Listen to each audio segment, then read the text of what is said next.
Welcome to Plain Talk, a forum for people interested in all aspects of making our wood industry more successful. This is the second episode of my conversations with Don Shultz and of Moran and Joseph Baggett of Innovative Wood Process Solutions, leading to the upcoming Process Automation Symposium, which is a part of the educational sessions that are offered by the IWF. Today we will talk about what is automation. Joseph, I guess if we ask five people, we will get five different answers. If we ask a software person like myself, we'll say, well, automation comes from software. A machinery manufacturer would say it's in machines. A consultant would say, well, it's something completely different. Joseph, how would you define automation? Yeah, so I would say that automation is probably one of the most misused words in our industry right now. Yeah. And the reason I say that is that there's so much technology right now. And if people make a small change, they say that they're automating. But if you ask people what they're automating, it becomes much more complex.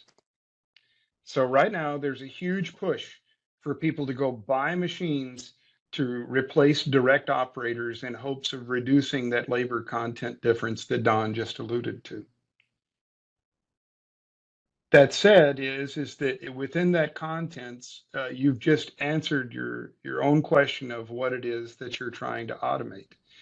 And if it's to reduce your dependency on labor because of labor constraints, shortages, et cetera, that's fine.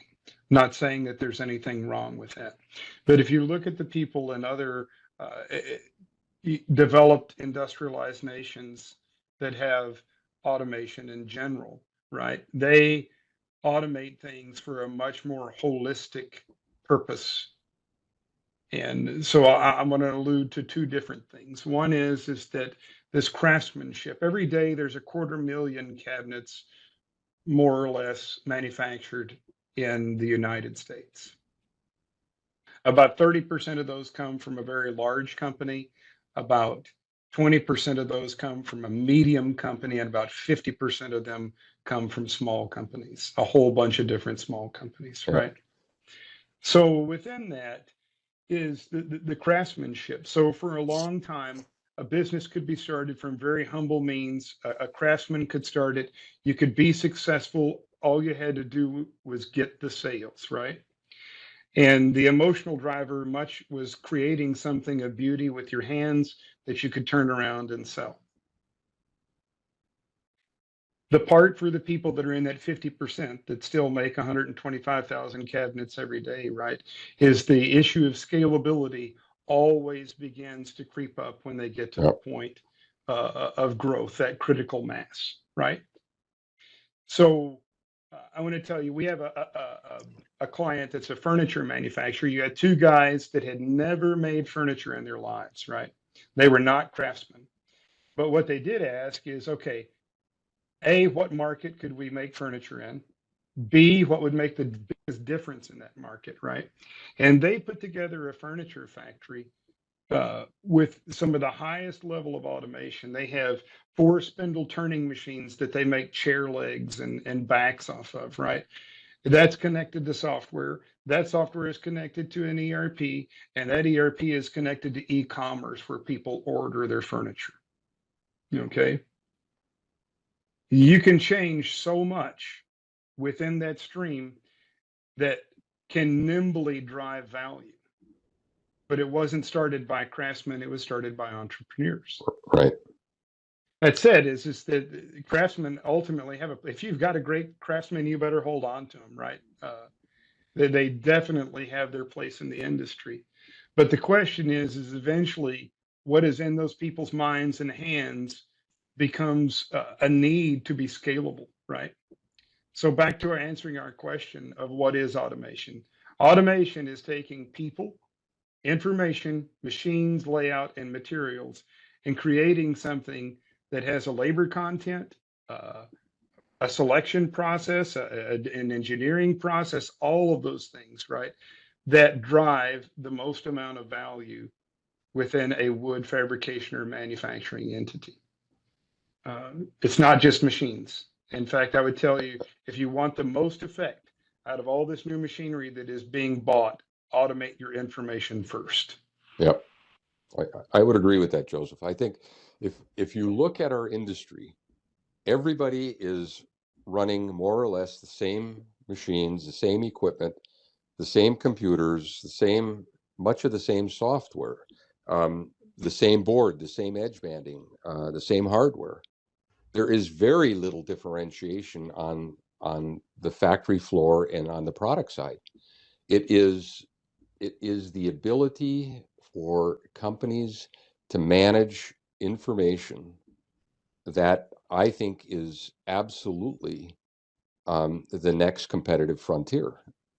I think that it's the only way that companies can create real differential in terms of the service that they provide, not just the product that they provide. I mean, there's very little differentiation in anything except the way companies interact with their customers. And the best way to do that is to make your process simple for them. And you know, what you've described with this ability for a customer to manipulate your product at the engineering level, to change a dimension, to change a shape, to change colors, to pick drawer glides or door styles. I mean, to have a customer interact with your product is pretty powerful. And what's more powerful is if you only create that information once and push it all the way through the system, that is through order entry, through engineering, through the material requirements planning process and out to the plant floor. I don't know, Joseph, are there 5%, 10% of the companies in our industry that can actually do that right now? I don't know what the percentage is, Don. Yeah. That's a good question. Yeah, it's got to be small. Sure, it is very small, but it doesn't have to be. Right. Right. And so when I say that, you know, we have a client right here in Dallas, right, that has a website where people can pick and stretch and get their kitchens, and then it takes that through e-commerce interface and creates automated distribution and manufacturing data and installation data. Yep. But that was done because the guy that started that company sat down and said, I don't want an information bottleneck. What information matters the most to the value I'm trying to create? Yep. And that's also the reason why our symposium will address sales order management, supply chain management, production management, and finance management, because as you pointed out, it is a holistic system that will be automated. And if you are not seeing the whole picture, your automation will be just suboptimal, correct? It will be just a part that can be great, but it just have to work in unison with all the other areas as well. Mm-hmm. This is true, Michael. I'll give you a similar situation. We'll break it down. We have a customer that just bought a bunch of sanding robots, right? And they have an ERP system, but they weren't scanning anything that they were doing with their sanding robots. So they bought the sanding robots to solve bottlenecks, solve labor constraints, all the rest of it, right? But they still had no visibility of what was sanded and where it was, even though they could do more, right? So the bottleneck to the finishing line still existed. Once they began to scan with their MES system what was being sanded, when it was finished, where it was located, and be able to stage that in front of their finishing line, then their bottleneck was really solved. Just an example, more of a concrete shop floor example. And you know, Joseph, I think that's a really interesting example of what stops the workflow.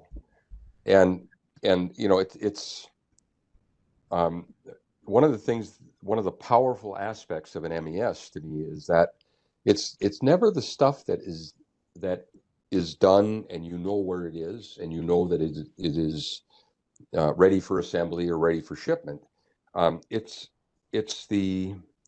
always the exceptions, the stuff that isn't done, the stuff that isn't done right, the information that isn't available when we need it.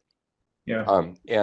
And it's so the value in MES is that we can run our business by managing the exceptions, which should hopefully be a small percentage of our work. But in order to do that, we have to have, again, an understanding of what information do I need to run my business most effectively. Yes. And I think that's a question that is not asked often enough. Immediacy is also critical. If you look at another example outside of our industry, but what made Uber so popular is really to empower the end user to see exactly when and how their driver will arrive, right? So if you take that into our industry back, MES should give a real-time information where these bottlenecks occur, where the exceptions happen, and you know that if there is such an exception, you will be informed immediately in the right way. And obviously, it's important to use data to create information and not just have a data pool and nobody knows what to do with it. A lot of people say they're data rich but information poor, right? So, but it has to be timely, right? So you have to know what's going on right now and not with a paper-driven operation. You know when the paper is printed, but you don't know what happens with the paper at the moment, right now. What I wanted to mention is, Michael, not to go down a rabbit hole, right? But I want to say this is MES is something that in the last few years has become more and more prevalent. People bolt them on top of ERP. Some of them buy them standalone and do that only. And so now let's talk about the information bottleneck, right? There's two things that happen is the people use the MES systems to close the gap between their largest theoretical bottleneck and then their actual bottleneck every day. The visibility, there's two things that happen. Let's take your Uber situation, right? So just imagine you were in a mass manufacturing facility of furniture or cabinets, and you're creating thousands of parts at a time. So let's just say that you're missing 5 parts out of, say, 10,000 theoretical parts that are created every day. Statistically, you don't have to do a lot of analysis right there to figure out that you can't finish a whole lot of those 10,000 parts unless you have those other 5,000 parts. Right? Yeah. And so the way that the information bottleneck works with equipment is let's say you have a machine or a group of machines that effectively and productively produce those 10,000 parts, right? But you can't keep up with them. So statistically, if you have 5,000 parts you can't find, and they go with these other, or 5%, 5%, right? So 1,000 parts, and you can't find them, they go with all the rest of these. What happens to the ability to execute those other 10,000 parts within a system? Yeah, you can't put them in. You can't put them into assembly, huh? Can't do it, right? So the information is the bottleneck, right? Your machines can produce all the output that you need. Information's the bottleneck. Yep.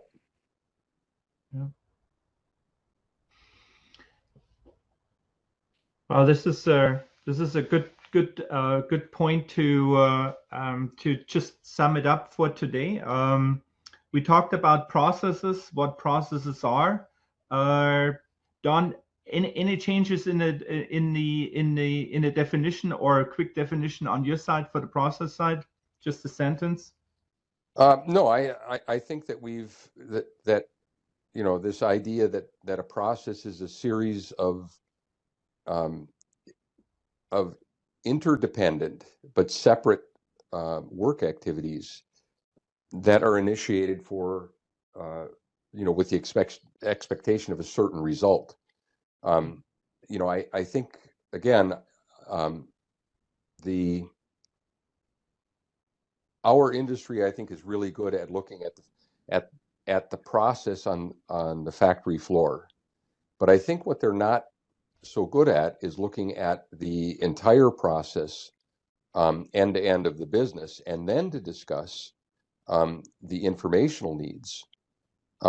Look, I think, do we know how to make cabinets? Yes. Do we know how to make them as cost effectively as we should? Absolutely not. But that's not a matter of the iron. That's a matter of the intellect. And I think that you know, our understanding of process, and the understanding of what a process is, the understanding of what automation is, and the understanding of what process automation means. These are the things I think we will keep revisiting and keep reiterating, because I think that's at the heart of the matter. Right. We're missing this opportunity.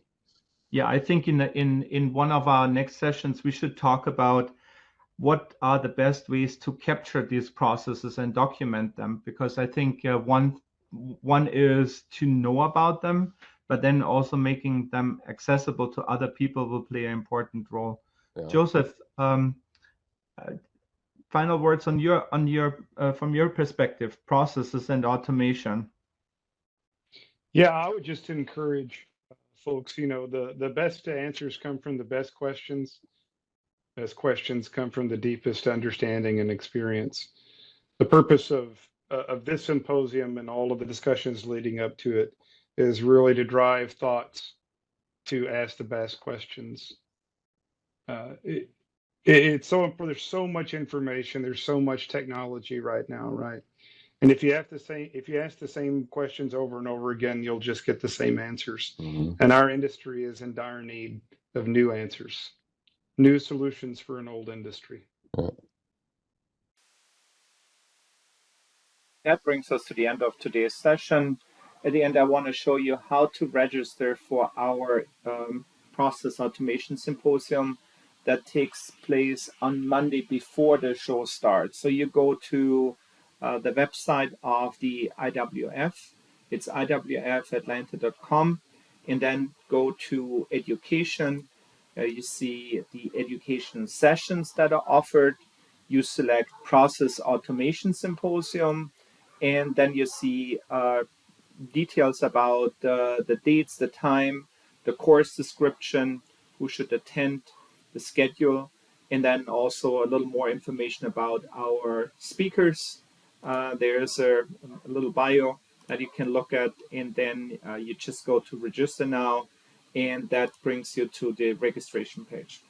I hope to see you there or at our next Plain Talk, and until then, you have a great day. Bye-bye.